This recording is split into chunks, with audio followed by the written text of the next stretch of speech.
Alright, this is your Antrepman. So, nandito ulit ako. Umattend ulit ako sa isang anime cosplay event. Pangalan ng event, FanFest. Ayan, kita nyo sa screen. Pakita ko sa inyo, guys. Ayan. Ayan yung sponsors nila, mga co-presenters. Hindi na natin na-reach yung pangalan ng event. Pero yun yung name ng event, FanFest. So ito yung unang FanFest for this year, 2025. So ngayon yung second day, pumunta ako ngayon. Syempre, minsan lang naman tayo lumabas ng bahay at makipag-socialize sa mga iba't ibang goers dito. So sinamantala ko na rin. So ito yung mga stalls. As usual, pag napunta tayo, nadaan tayo sa mga to, nag-stroll tayo dito sa mga stalls. Tingin-tingin lang din, baka may mabili tayong interesante or something. So yun, may background music kayo naririnig, guys. So ano, tawag dito, hindi ko inoon yung background music na yan. So YouTube, baka naman pa-disregard ng background music. Not intended yan na ma-record dito sa ating vlog. So yan yung mga open na stalls, nagbebenta ng mga iba't ibang merch gawa mismo ng artist. So ayan, dumanol tayo sa mga ibang daanan. So ito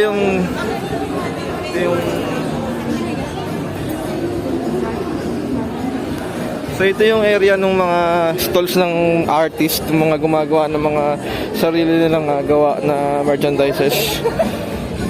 So ito naman yung yung kabila, ito naman yung mga tindahan na talagang may pangalan na. Tulad na ito.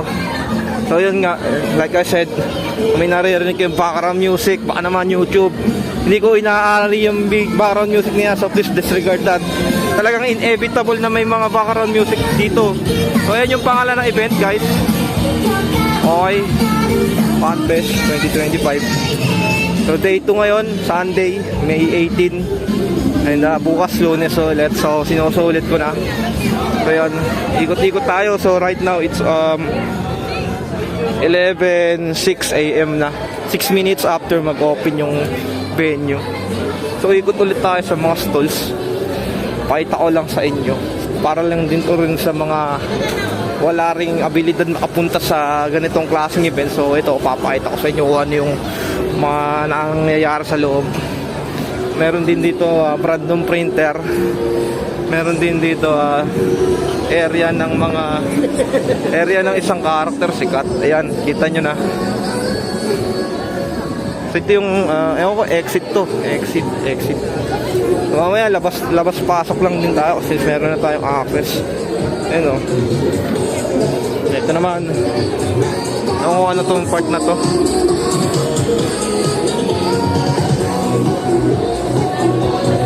Ito yung pamphlet. Okay. Not bad.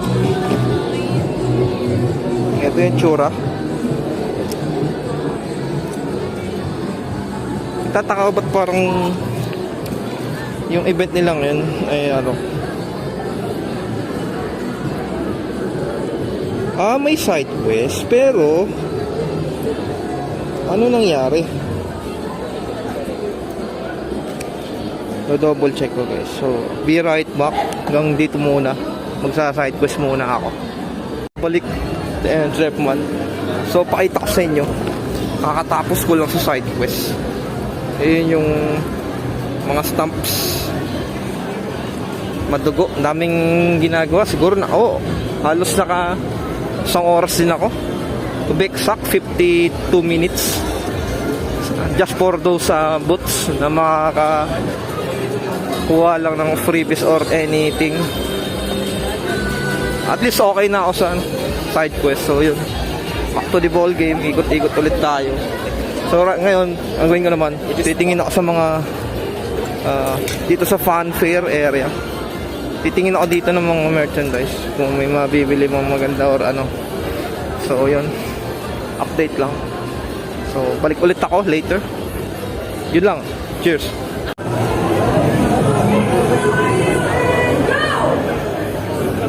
Papagod na ako.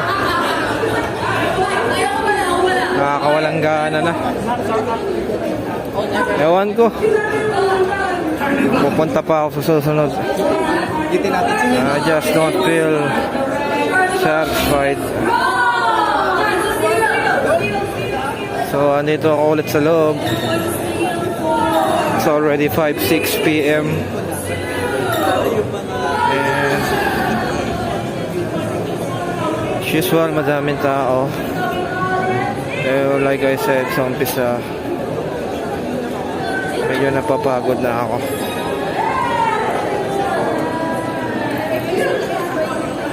Ito rin isa mahirap kapag pupunta ka ng mag-isa. Talagang on your own lang pace. Pero it is what it is. Ilang oras na lang din naman matatapos na tong event na to. Pag-iisipan ko kung sa susunod pupunta pa ako. I just need this a concrete reason para pumunta sa susunod na event. Wala eh. The very same thing I experienced just like from the other previous events na napuntahan ko. I always felt this very same burnout. Dito na tayo sa point, so ewan ko. So ito lang ang aking masasabi sa record na to. Kaya pasensya na sa mga nakakalubilo ko. Medyo almost drained na rin ako. And kapag may gusto ko magpa-picture at